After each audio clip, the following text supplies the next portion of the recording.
IR value यानी जिसका पूरा नाम इंसुलेटिंग रेजिस्टेंस वैल्यू होता है, इसको निकालने के लिए हम किसी भी दो कंडक्टर के बीच के रेजिस्टेंस को मेजर करते हैं। अगर इन दो कंडक्टर के बीच का जो रेजिस्टेंस है या IR वैल्यू है वो बहुत ही लो यानी कम मिलती है तो इनके बीच में शॉर्ट सर्किट या फिर अर्थ फॉल्ट होने का खतरा बहुत ही ज्यादा हो जाता है। इस IR वैल्यू को हम मैगर की मदद से मेजर करते हैं। इसको मेजर करने के लिए हमें बेसिकली मैगर के ऊपर एक वोल्टेज रेंज सिलेक्ट करनी है, जैसे 250 वोल्ट, 500 वोल्ट, 1000 वोल्ट, 5000 वोल्ट, कुछ इस तरीके से हमें मैगर के ऊपर वोल्टेज रेंज सिलेक्ट करनी पड़ती है। ये वोल्टेज रेंज जो हम सिलेक्ट करते हैं वो हमारे सिस्टम वोल्टेज के ऊपर डिपेंड करती है। यानी जैसे हमारे सिस्टम की वोल्टेज अगर 415 वोल्ट है, उसकी IR वैल्यू हम मेजर करना चाहेंगे तो हमें 250 वोल्ट मैगर पे सिलेक्ट करने पड़ेंगे। अगर हमारे सिस्टम की वोल्टेज 6.6 kV है तो हम मैगर पे 500 वोल्ट या फिर 1 kV सिलेक्ट करेंगे। ऐसे ही 33 kV के लिए हम 5 kV वोल्टेज रेंज सिलेक्ट करेंगे और 132 या फिर उससे ऊपर की जो हमारी सिस्टम की वोल्टेज है उसके लिए हमें 10 kV वोल्टेज रेंज सिलेक्ट करके हमारी जो IR वैल्यू है इसको मेजर करेंगे। अब देखते हैं ये जो IR वैल्यू है इसको चेक करने के तरीके क्या क्या होते हैं। IR वैल्यू को चेक करने के बहुत सारे तरीके होते हैं, जैसे winding to winding, winding to earth, low voltage to high voltage, high voltage to low voltage, high voltage या फिर लो वोल्टेज। तो इन सभी तरीकों के बारे में हम आपको इस वीडियो में बताएंगे कि किस तरीके से आप इसको मेजर करते हैं। तो दोस्तों, अगर आपने हमारे चैनल को सब्सक्राइब नहीं किया है तो आप हमारे चैनल को सब्सक्राइब कर सकते हैं ताकि ऐसी ही जानकारी वाली वीडियो हम आपके लिए लेके आते रहें। तो इसको हम किस तरीके से चेक कर सकते हैं वो आपको बताते हैं। जैसे हमारे 3 फेस हैं R, Y, B, तो हम R से Y के बीच में, Y से B के बीच में, B से R के बीच में कुछ इस तरीके से जो हमारी IR वैल्यू है उसको चेक कर सकते हैं। जैसे मान लीजिए हमारे पास कोई ये एक केबल है, 3 कोर की केबल है, तो इसके तीनों कंडक्टर के बीच में हमें IR वैल्यू मेजर करनी है। तो जो हमारे मैगर के 2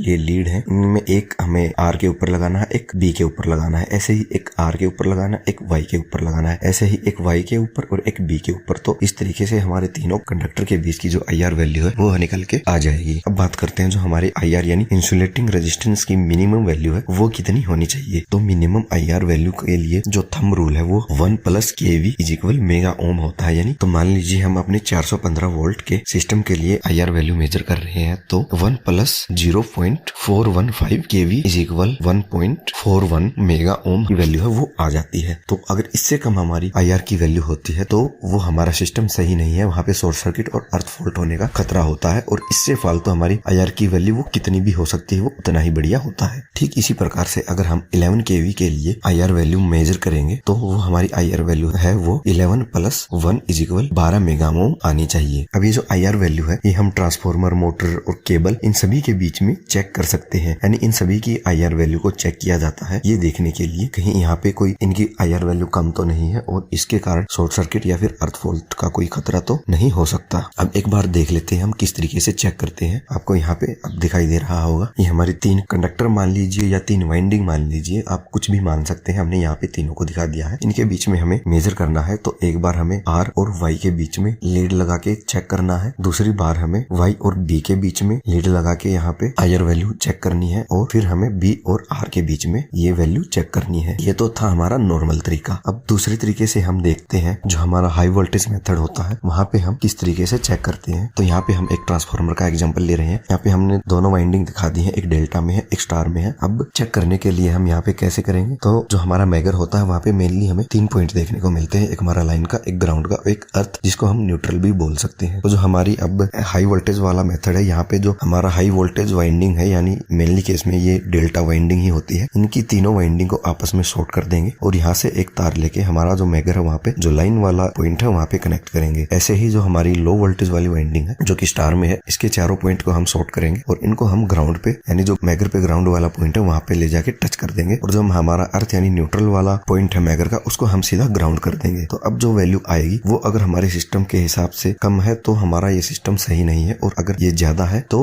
हमारा जो सिस्टम है वो सही है। यानी मान लीजिए अगर हमारे इसकी जो वैल्यू है हाई वोल्टेज की वो 11 kV की है तो हमारी अगर 12 मेगा ओम से ज्यादा वैल्यू आती है तो हमारा सिस्टम बिल्कुल सही है। ठीक ऐसे ही हम लो वोल्टेज मेथड से चेक करेंगे। तो इसके लिए हमारी जो हाई वोल्टेज वाइंडिंग यानी जो डेल्टा वाली वाइंडिंग है इसको हम छेड़ेंगे ही नहीं, कुछ भी नहीं करेंगे और जो हमारी स्टार वाली यानी लो वोल्टेज वाली वाइंडिंग है इसके चारों पॉइंट को आपस में शॉर्ट करेंगे और इनको ले जाके मैगर के जो लाइन वाला यानी प्लस वाला पॉइंट है वहाँ पे कनेक्ट कर देंगे और ग्राउंड वाला यहाँ पे खाली रहेगा और न्यूट्रल यानी अर्थ वाला जो पॉइंट है उसको हम ग्राउंड पे कनेक्ट करेंगे। इसके लिए मेनली हम लगभग 500 वोल्ट की वोल्टेज रेंज सिलेक्ट कर सकते हैं। तो यहाँ पे हम जो वैल्यू है वो चेक करेंगे, वो अगर कम आती है तो हमारा सिस्टम सही नहीं है। अब देखते हैं high voltage to low voltage. ये टेस्ट बहुत ही ज्यादा इंपॉर्टेंट होता है। तो इसको करने के लिए हम जो हमारी हाई वोल्टेज वाली डेल्टा वाइंडिंग है उसको आपस में शॉर्ट करके जो मेगर पे लाइन वाला पॉइंट है वहां पे कनेक्ट कर देंगे, और जो हमारी लो वोल्टेज वाली वाइंडिंग है उसके चारों पॉइंट को शॉर्ट करके हम अर्थ यानी जो न्यूट्रल वाला पॉइंट है उस पे कनेक्ट कर देंगे, और साथ ही इसी पॉइंट को हम ग्राउंड से भी शॉर्ट कर देंगे। इसके बाद हमें चेक करना है कि हमारी वैल्यू क्या आ रही है। ये जो हमारा टेस्ट होता है ये हमें बहुत ही केयरफुल तरीके से करना पड़ता है। यानी यहाँ पे हमें जो हाई वोल्टेज वाली वाइंडिंग है उसको लाइन के साथ ही कनेक्ट करना है, और जो लो वोल्टेज वाली वाइंडिंग है उसको अर्थ यानी नेगेटिव के साथ ही कनेक्ट करना है। अगर यहाँ पे को हम कुछ उल्टा सीधा कनेक्शन करते हैं तो जो हमारी वाइंडिंग है वो बर्न हो सकती है यानी जल सकती है। तो यहाँ पे आपको सेफ्टी का बहुत ही ज्यादा ध्यान है। इसके अलावा अगर आप ये जानना चाहते हैं कि आप ट्रांसमिशन लाइन को कैसे पहचाने कि वो कितने केवी की है, तो इसके लिए आप हमारे राइट वाली वीडियो देख सकते हैं। और अगर आप ये जानना चाहते हैं ट्रांसमिशन लाइन में कौन सा कंडक्टर यूज किया जाता है, ACSR कंडक्टर क्या होता है, तो इसके लिए आप हमारी लेफ्ट वाली वीडियो देख सकते हैं।